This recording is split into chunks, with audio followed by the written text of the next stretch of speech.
Deuxième hypothèse. S'il démissionne, le but aussi peut être clair.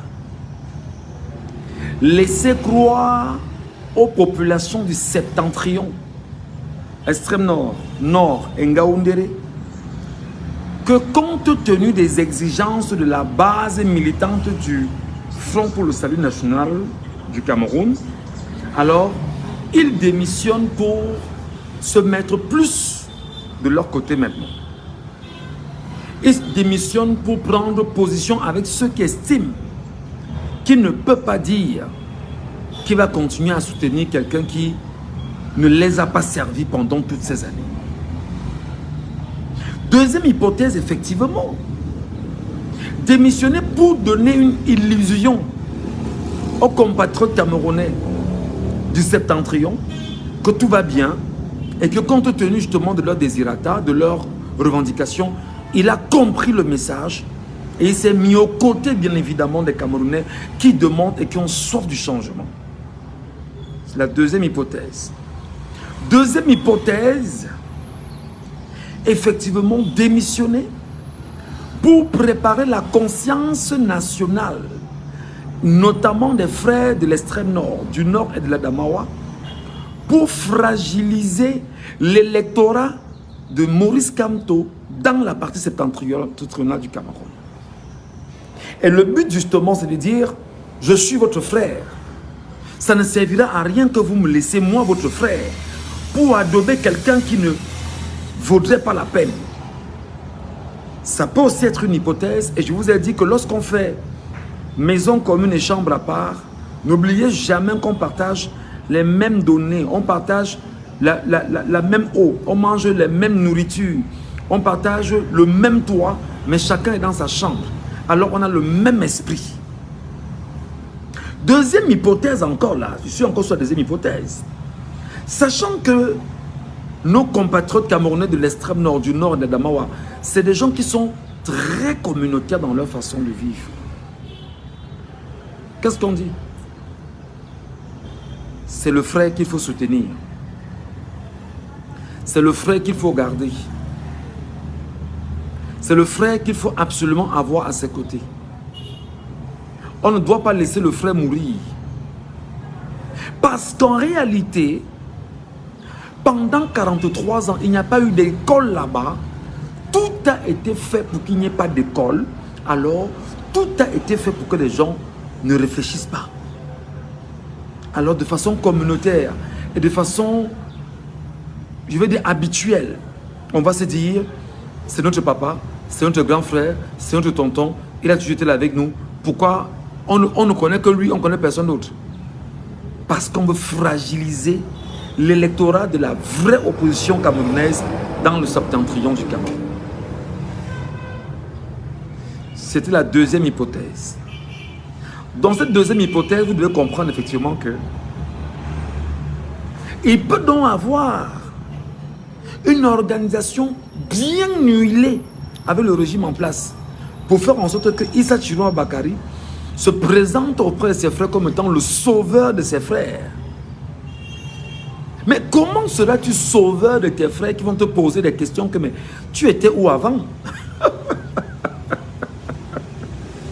Qu'est-ce que tu as fait entre-temps pour nous? Faisons le bilan de ce que tu as réalisé avec nous. Mais faisons le bilan de ce que tu nous as rapporté. Mais faisons le bilan de ce que les populations ont profité de toi. Et le bilan est la chose la plus difficile en l'état actuel au Cameroun. Il n'y a pas moyen. Donc, dans cette deuxième hypothèse, il faut donc retenir fondamentalement que s'il quitte le bateau RDPC, alors il est probable que dans l'organisation du RDPC, qu'il se présente auprès de ses frères et de ses sœurs du septentrion, étant des compatriotes camerounais, comme étant ce sauveur qui a cheminé avec le régime, qui connaît les problèmes du régime et qui peut désormais venir dire des choses que les gens ne savaient pas dans le régime. Mais qu'est-ce que tu y faisais? Non, j'attendais le bon moment. Quel bon moment? C'est maintenant le bon moment? Non. On ne t'a pas entendu parler du mandat impératif nul. On ne t'a pas entendu dire aux Camerounais, allez vous inscrire massivement sur les listes électorales. On ne t'a pas vu justement dans une sorte de propagande de ton parti politique pour les rappeler quel est le dessein, l'objectif, la trajectoire, la vision que tu penses en tant que leader politique pour le bien du Cameroun, le bien bien sûr de tes compatriotes. Donc il faut faire très attention. C'était la deuxième hypothèse que je vous renvoyais comme ça ce soir. Il y aura une troisième hypothèse. Et dans cette troisième hypothèse, je vais vous revenir ici tout à l'heure. Avec quelque chose qui va vous fragiliser. Le RDPC, créé le 24 mars 1985 à Bamenda, héritant de l'UNC, l'Union nationale camerounaise d'Amadou Ahidjo, sachant en fait que le coup d'État du 6 avril 1984 avait été très compliqué pour lui, et nombre de Camerounais sont morts au Cameroun et qui étaient en majorité des compatriotes de l'extrême nord du Cameroun. Alors qu'est-ce qui est en train de se passer? Est-ce qu'on voudra bien sûr avoir un Issa Chiroma Bakari qui viendra tout de suite vous dire, les gars, calmez-vous, vraiment, ne vous révoltez pas, on est ensemble, ne vous gênez pas. Quoi qu'il en soit, je vais vous représenter. Et quand je vais vous représenter, je vais porter vos voix, sachant qu'il va perdre à l'élection présidentielle à venir, s'il est candidat, et tout faire pour qu'il puisse avoir un certain maillage. Et qu'on dise que le RDPC a gagné à nouveau, parce que dans le texte qui a fuité sur les réseaux sociaux en 2020, qui s'appelait effectivement conservation du pouvoir de père par le régime via RDPC de père en fils, alors il est écrit dans ce document qu'il ne faut pas laisser le pouvoir aller dans le septentrion du Cameroun avant au moins 4 générations. Pour eux là, c'est que si jamais le nord reprend le pouvoir pour le sud, ce sera une perte, ce sera un coup terrible. Donc justement dans cette deuxième hypothèse, et cette troisième que j'ai évoquée à l'instant, est-ce qu'on est en train de vouloir calmer les familles des victimes du coup d'État du 6 avril? Est-ce qu'on se dit, ben non, il y a des familles des victimes là-bas qui attendent l'occasion pour se venger et qu'il ne faut pas les laisser se venger? Est-ce qu'on est en train de réfléchir sur l'alternative aussi ou pour l'autre hypothèse, se dire, est-ce qu'il faudrait tout faire pour mettre Issa Chiroma en avant, pour laisser les gens vomir tout ce qu'ils ont dans le ventre et justement ramasser ce qu'il faut ramasser pour tenter de faire croire qu'on va reconstruire le Cameroun avec les frères du septentrion. Mes chers compatriotes, Facebook aujourd'hui là, on va tous réfléchir sur Facebook. On va tous réfléchir sur Facebook. On va tous analyser sur Facebook. On ne va rien laisser. C'est-à-dire que c'est ici que ça va se jouer. On ne va rien laisser. C'était bien sûr la deuxième hypothèse.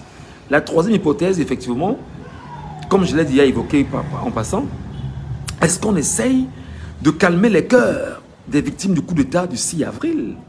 Est-ce qu'on essaye de dire, attention, il y a des velléités de tension dans l'extrême nord, dans le nord, et surtout le nord. Qu'est-ce qu'on fait? Parce que si ces gars reprennent le pouvoir, comme c'est inscrit dans notre document, ils vont vouloir se venger.